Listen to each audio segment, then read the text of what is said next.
In a village kissed by the sun and cradled by the savanna, there stood an ancient baobab tree, its roots delving deep into the earth, its branches reaching up to the heavens. This tree was the heart of the village, a silent witness to the lives of those who dwelled around it. It was here, under the shade of this mighty tree, that our story unfolds, a tale of bravery, enchantment, and the unyielding power of love. Amma was a girl whose laughter was like the tinkling of bells, and whose eyes held the depth of the night sky. She lived with her grandmother Mawu, the village's cherished storyteller. Mawu's stories were not mere entertainment, they were the threads that wove the fabric of the village's history and wisdom. But a shadow fell upon the village when Mawu became ill, her life force ebbing away like the waning moon. The healer, with eyes clouded by sorrow, spoke of a single cure, the elusive Moringa Flower, a bloom of purest white that held the essence of life itself. It was said to grow in the heart of the dark forest, a place where light dimmed and the veil between worlds grew thin. Undeterred by the foreboding tales of the forest, Amma set forth at dawn, her resolve as steadfast as the baobab itself. In her pouch, she carried a stone from the baobab, pulsing with a life of its own, and a feather from the mystical Sankofa bird, a token of wisdom from ages past. The dark forest loomed before her, a tapestry of shadows and whispers. As Amma stepped beneath its canopy, the world changed. The air hummed with magic, and the path twisted and turned like the threads of a spider's web. It wasn't long before Amma encountered the first of the forest's denizens, a mischievous Anansi, the spider, whose 8 eyes gleamed with secrets. Anansi spun riddles as easily as webs, and Amma, with wit as sharp as a thorn, answered each with grace. Pleased, Anansi gifted her a thread of silver, promising it would lead her to the heart of the forest. Deeper still, Amma met the majestic Adz, a creature of air and fire, its wings shimmering with the colors of the setting sun. The Adi, captivated by the purity of Amma's quest, offered her protection from the malevolent spirits that roamed the darker corners of the forest.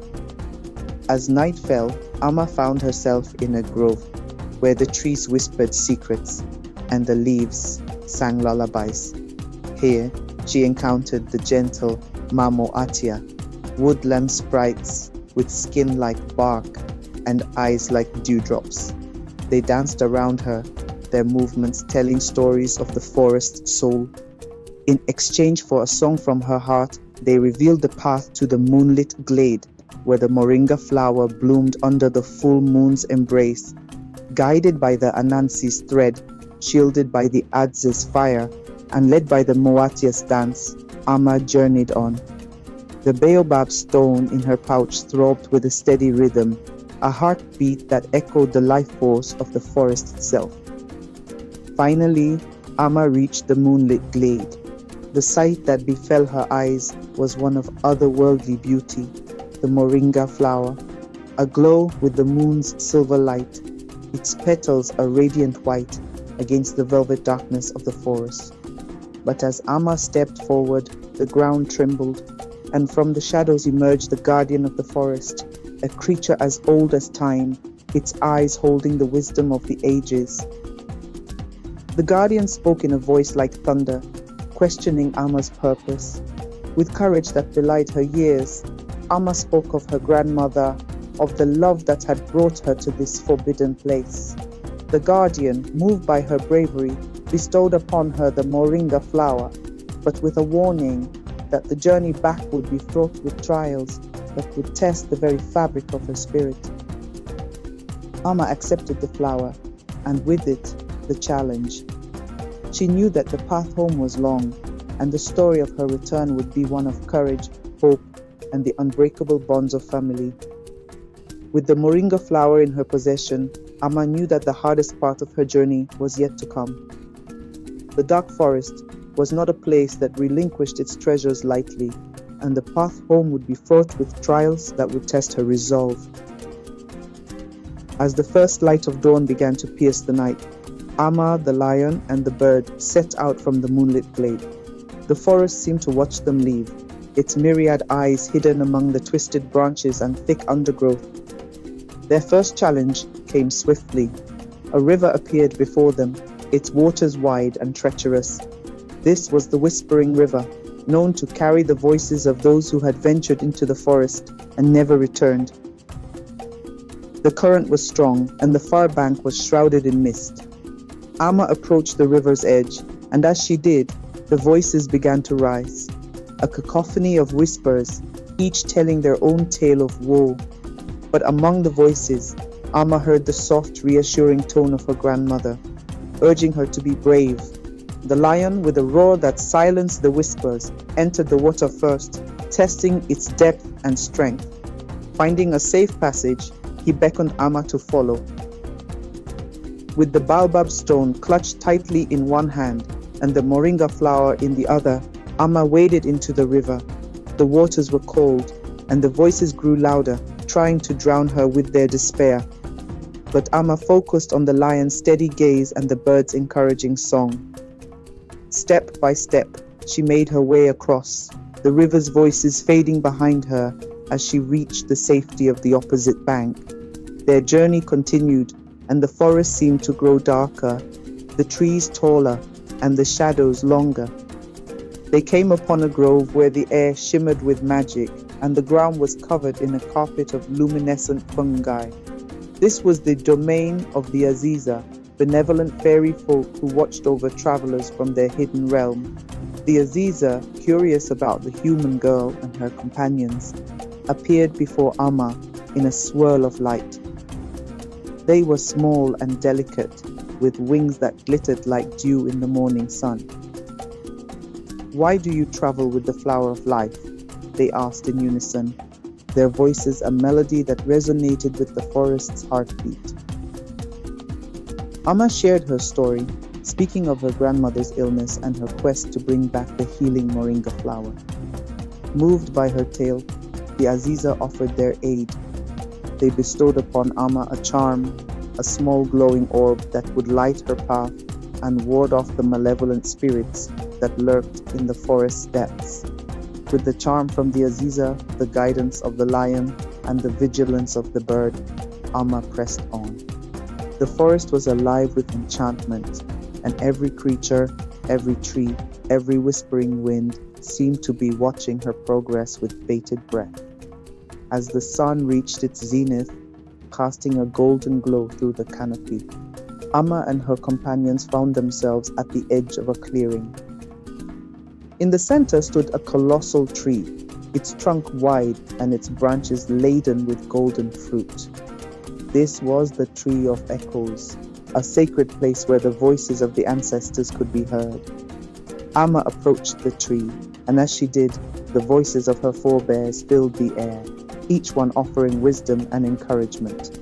She listened with reverence, her heart swelling with pride and determination. The ancestors spoke of trials overcome, of love that spanned generations, and of the unyielding spirit that dwelled within her. The Tree of Echoes blessed Amma with its wisdom, and as she left the clearing, she felt a renewed sense of purpose. The journey home was still long, and many more wonders and perils awaited her. But Amma was ready to face them all, for she carried with her the blessings of the past and the hope of the future. And so, Amma's adventure continued, each step a testament to her courage and the ancient magic of the land. The story of her return is still unfolding, a tale of bravery and the enduring power of love. Amma's journey is far from over, and the dark forest holds many more secrets to reveal. Her path is set, her will is strong, and her story will be told for generations to come. Let us walk with her a while longer, for her tale is one that weaves the very fabric of life itself. With the moringa flower secured and the wisdom of the ancestors echoing in her heart, Amma ventured forth, her companions by her side. The dark forest was a labyrinth of wonders and dangers, a place where the line between the earthly and the ethereal blurred. As twilight descended upon the forest, a soft lilac hue enveloped the world. The air was thick with the scent of jasmine and myrrh, and the chorus of nocturnal creatures began their symphony. It was during this magical hour that Amma encountered the Ninki Nanka, a creature of legend whose presence was said to be an omen of great change. The Ninki Nanka was a serpent of immense size, its scales glistening with the colors of dusk.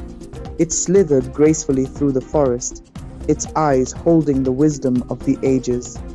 Amma stood still, her heart pounding as the serpent coiled before her, its gaze penetrating. "Do not fear, child of the Baobab," the Ninki Nanka spoke, its voice a melodic hiss. "I have watched your journey with great interest. You carry the weight of destiny upon your shoulders." Amma, finding her voice, replied, "I seek only to save my grandmother and return to my village with the healing Moringa Flower."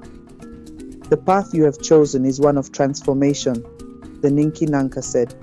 "The flower you hold is a key, not only to your grandmother's health, but to the balance of the forest itself." The serpent then offered Amma a gift, a scale from its own body, iridescent and warm. "This scale will protect you from the shadows that seek to extinguish the light," the Ninki Nanka said. "Keep it close and remember that change is the essence of life." With the serpent's scale in her pouch, Amma thanked the Ninki Nanka and continued her journey. The forest seemed to watch her with 1,000 unseen eyes, its breath a whisper against her skin. With the precious Moringa flower in hand, Amma began her journey back to the village. The path that once seemed daunting now welcomed her like an old friend. The lion, her brave protector, and the bird, her vigilant guide, continued to accompany her, ensuring her safe passage through the dark forest. As they traveled, the forest seemed to acknowledge their success. The Anansi spiders spun golden threads in their honor, creating a shimmering canopy above. The Aziza fairies danced around them, their laughter like chimes in the wind, blessing Amma's path with joy. The whispering river, which had once tested Amma's resolve, now sang a different tune. The voices within its depths spoke of triumph and courage, praising Amma for her bravery. With the lion by her side, she crossed the river with ease, the waters parting respectfully at her approach. The Ninki Nanka serpent appeared once more, its scales reflecting the dawning light. It nodded in approval, a silent acknowledgement of Amma's growth and the wisdom she had gained. The Lady of Starlight sent a gentle breeze to guide them, and the star blossoms shone even brighter, celebrating Amma's victory. As they neared the edge of the dark forest, the sun broke through the canopy, bathing the world in a warm golden glow. Amma knew that the hardest part of her journey was over, but the lessons she had learned would stay with her forever.